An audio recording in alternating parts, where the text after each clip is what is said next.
Sonder 'n bruilofskleed. Die belangrike noodsaaklikheid van Jesus se geregtigheid. Liefdevolle Vader, dankie vir hierdie preke wat Jesus gepreek het, hierdie pragtige gelykenisse. En waar dit ons raak, help ons om dit te internaliseer en met u krag uit te leef. In Jesus naam, amen. So lees Matteus 12, 1-14, terwyl ons na die pragtige musiek luister wat Janine vir ons opgesit het. Geniet dit. En Jesus het weer deur gelykenisse met hulle begin spreek en gesê: Die koninkryk van die hemele is soos 'n koning wat 'n bruilof vir sy seun berei het en sy diensknegte uitgestuur het om die genooides na die bruilof te roep en hulle wou nie kom nie. Weer het hy ander diensknegte uitgestuur met die boodskap: Sê vir die genooides, kyk, my maaltyd het ek berei, my beeste en vetgemaakte vee is geslag en alles is gereed. Kom na die bruilof. Maar hulle het hul daaraan nie gesteer nie en weggegaan, een na sy eie stuk land en 'n ander na sy handelssaak. En die ooriges het sy diensknegte gegryp en mishandel en doodgemaak. Toe die koning dit hoor, het hy kwaad geword en sy manskappe gestuur en daardie moordenaars omgebring en hulle stad aan die brand gesteek. Daarop sê hy vir sy diensknegte: Die bruilof is wel gereed, maar die genooides was dit nie werd nie. Gaan dan op die kruispaaie en nooi almal wat julle mag vind na die bruilof. En daardie diensknegte het uitgegaan op die paaie en almal versamel wat hulle gevind het, slegtes sowel as goeies, en die bruilofsaal het vol gaste geword. En toe die koning ingaan om na die gaste te kyk, sien hy daar iemand wat nie 'n bruilofskleed aan het nie. En hy sê vir hom: Vriend, hoe het jy hier ingekom sonder 'n bruilofskleed aan? En hy kon geen woord sê nie. Toe sê die koning vir sy dienaars: Bind sy hande en voete, neem hom weg en werp hom in die buitenste duisternis. Daar sal geween wees en geknars van die tande. Want baie is geroep, maar min uitverkies. Die gelykenis van die bruilofskleed verwys na 'n baie belangrike en ernstige waarheid. Jesus het nie sommer dinge in die lug uitgegryp nie. Wetenskaplik, geestelik het hy iets probeer sê om ons harte te raak. Deur die huwelik word die vereniging van die mensheid met die godheid voorgestel. Dis die eerste Sabbat wat die Skepper die bruid by sy bruidegom Adam en Eva uitgekom het. Sabbat is eintlik 'n viering van die huweliksgedagte. Die bruilofskleed stel die karakter voor wat besit moet word wanneer ons eendag by die bruilofsfees van die lam gaan aansit. So dis baie belangrik om hierdie kleed aan te hê. Hoe belangrik is die uitnodiging na die fees van die koning? Daar wag 'n verskriklike, wonderlike fees, wanneer alles wat lelik en sleg is uitgewis gaan word. Dit gaan 'n wonderlike fees wees. Dit kom van iemand wat met mag bekleed is, hierdie fees. Dit gaan met groot eer gepaard en tog word dit versmaai en nie waardeer nie. Die koning se gesag word gruwelik geminag. Hoewel die gelykenis van die huisheer se uitnodiging met onverskilligheid beheen is, word die koningssin met belediging en moord begroet, soos het hierdie twee gelykenisse. Hulle het dieselfde diensknegte, hulle het sy diensknegte eers met veragting behandel en toe daarna doodgemaak. So hierdie is 'n baie ernstige gelykenis. Die huisheer het die verwerpers van sy uitnodiging nie toegelaat om sy smaaklike maaltyd te kom geniet nie. Maar die wat die koning se uitnodiging verwerp het, verbeur die smaaklikste ete wat nog ooit voortgesit is. Sy leers is uitgestuur, wat hulle vernietig het en 'n stad afgebrand. So hier is die twee verskillende gelykenisse. In albei gelykenisse word die fees vir die gaste voorberei, tipies Jesus, gaste voorberei. Maar by die tweede moet voorbereiding vir die fees getref word. Vir die wat dit nie doen nie, word daar meer as net uitsluiting toegepas. Hulle word verwerp. En nou moet ek dink, gaan ek hierdie fees bywoon? En toe die koning ingaan om na die gaste te kyk, sien hy daar iemand wat nie 'n bruilofskleed aan het nie. En hy sê vir hom, vriend, hoe het jy hier ingekom sonder 'n bruilofskleed aan? En hy kon geen woord sê nie. Toe sê die koning vir sy dienaars, bind sy hande en voete, neem hom weg en werp hom in die buitenste duisternis. Daar sal geween wees en gekners van die tande. Die disippels is na hierdie fees van Jesus genooi. Eers het hy 12 uitgestuur en toe later weer 70. Hy het verkondig dat die koninkryk van God op hande is en mense uitgenooi om tot bekering te kom en die goeie nuus van die evangelie te aanvaar. Dis 'n mooi deel aan die Bybel. Maar die uitnodiging is ongelukkig verwerp. Hartseer. En as jy dit gaan doen, gaan daar mense ook wees wat jou gaan verwerp. Die mense wat na die fees uitgenooi is, het nie gekom nie. Wat? Die grootste fees ooit, hulle het nie gekom nie. Kyk, my maaltyd het ek berei. My beeste en vetgemaakte vee is geslag en alles is gereed. Kom na die bruilof. Ek het baie moeite gedoen, kom na die fees, kom na die bruilof. Dit was die boodskap wat aan die Jode na die kruisiging van Jesus verkondig is. Maar die mense wat daarop aanspraak gemaak het dat hulle die uitverkore volk was, het die geesvervulde uitnodiging verwerp. Baie dit selfs spottend verwerp. Omdat hulle Jesus verwerp het, was hulle so woedend oor die uitnodiging van verlossing, en dat hulle op die boodskappers toegesak het. Is dit nie verskriklik nie? En daar het 'n groot vervolging ontstaan, Handelinge 8:1. Man sowel as vrouens is in die tronk gegooi. Anders soos Stefanus en Jakobus het met hulle lewens geboet. Kom na die fees. Nee. So die Jode hulle verwerping van God se genade verseël. Ons wil niks daarmee te doen hê nie. Jesus het die gevolge in die gelykenis voorspel. Die koning het sy manskappe uitgestuur en daardie moordenaars omgebring en hulle stad aan die brand gesteek. Wanneer is die profesie vervul? Die oordeel oor die Jode is met die verwoesting van Jerusalem voltrek. En daarna is hulle oor die aarde verstrooi, die arme Jode. Die derde uitnodiging na die fees stel die verkondiging van die evangelie aan die heidene voor. Hulle het gesê, nee, kruisig Jesus. Toe kom die uitnodiging na die heidene toe, na ons. Daarop sê hy vir sy diensknegte, die bruilof is wel gereed. Hy gaan dit nie uitstel nie. Maar die genooides was dit nie werd nie. Gaan op die kruispaaie en nooi almal wat jy mag vind na die bruilof. En daardie diensknegte het uitgegaan op die paaie en almal versamel wat hulle gevind het. Slegte sowel as goeies. En die bruilofsaal het vol geword. Die eerstes het dit verwerp. Die skuim het dit aangeneem. Verskillende mense het die fees bygewoon. Sommige het niks meer agting vir die gasheer gehad, as die wat die uitnodiging verwerp het nie. Die eerste genooides kon dit nie bekostig om enige wêreldse bates prys te gee, net om die koning se maaltyd by te woon nie. Hulle het dit teenoor mekaar geweeg, en hulle kortstondige vreugde verruil vir die ewige vreugde. Van die ander genooides het net gekom om te kyk wat hulle uit die fees kon kry. Hey, manne, as 'n fees kom. Hulle het gekom om die ete te geniet, nie om die koning te vereer nie. Toe die koning instap om ondersoek in te stel, is die ware karakter van die gaste geopenbaar. Vir elke gas was daar 'n bruilofskleed beskikbaar.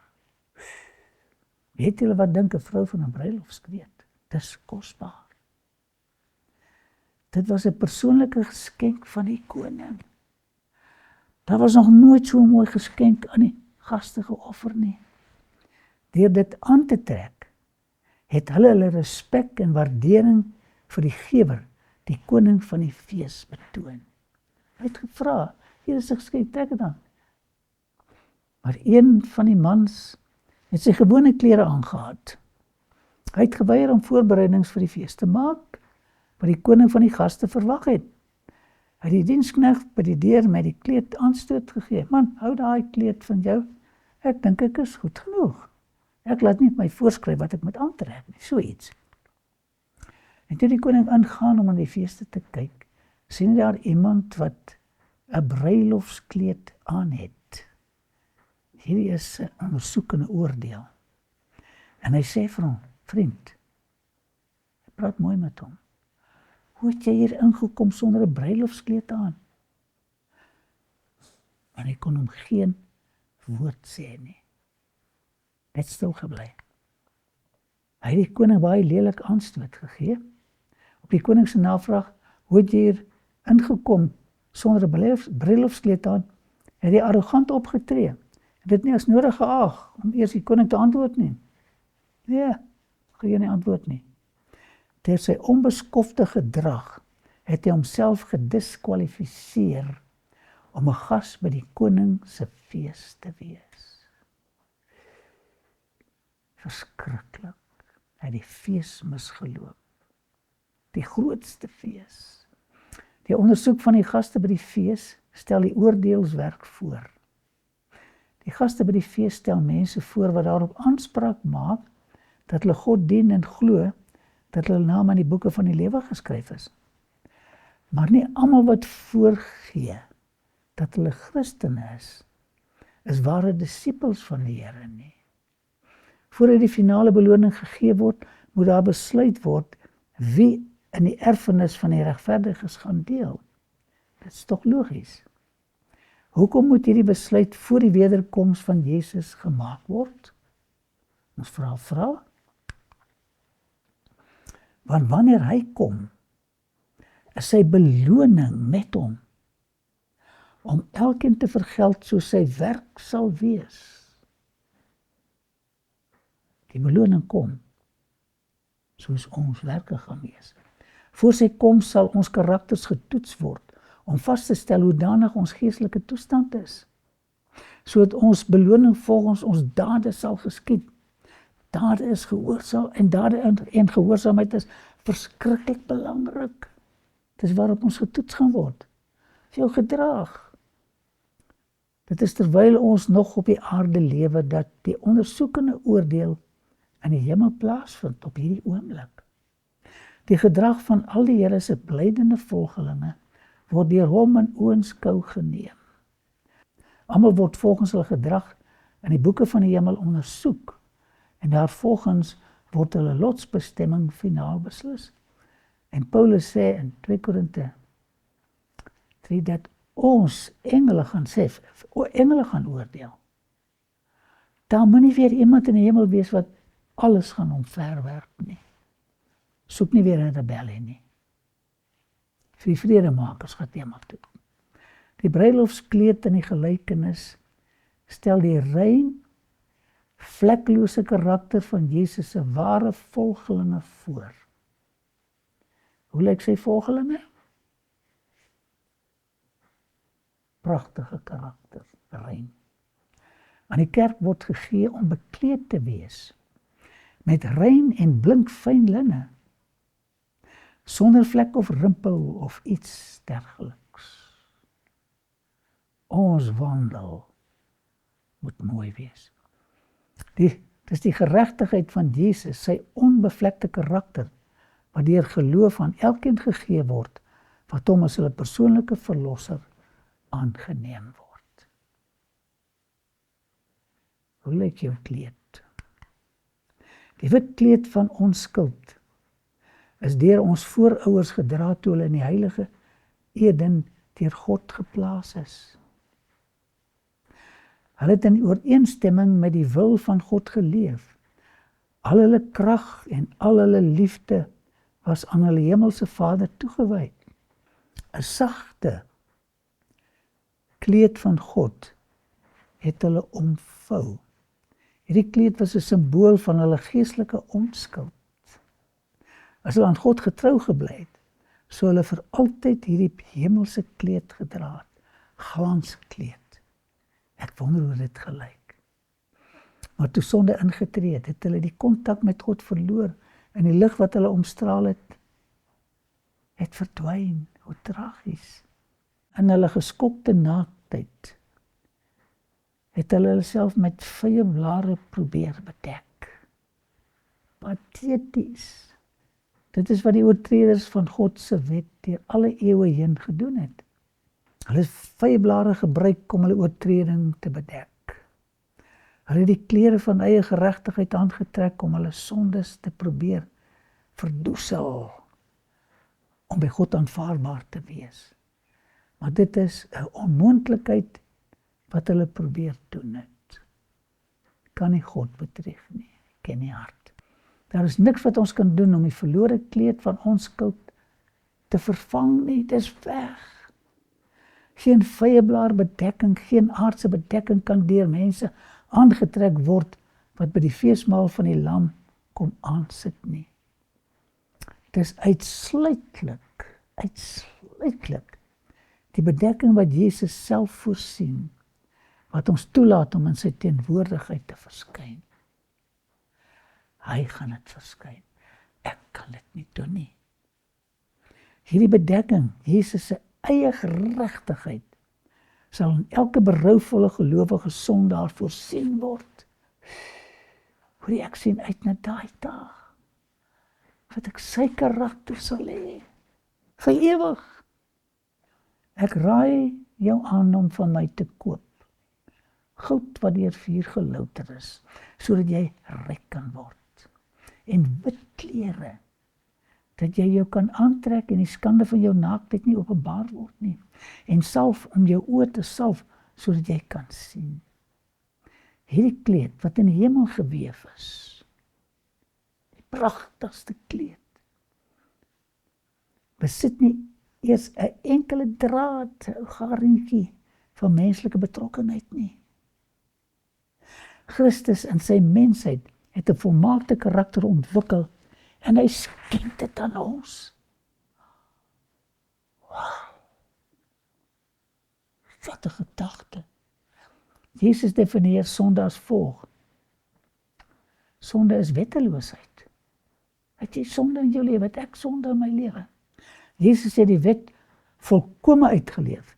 En hy sê vir homself, ek het lus, o my God, om die welbehae te doen. En die wet is binne in my ingewande.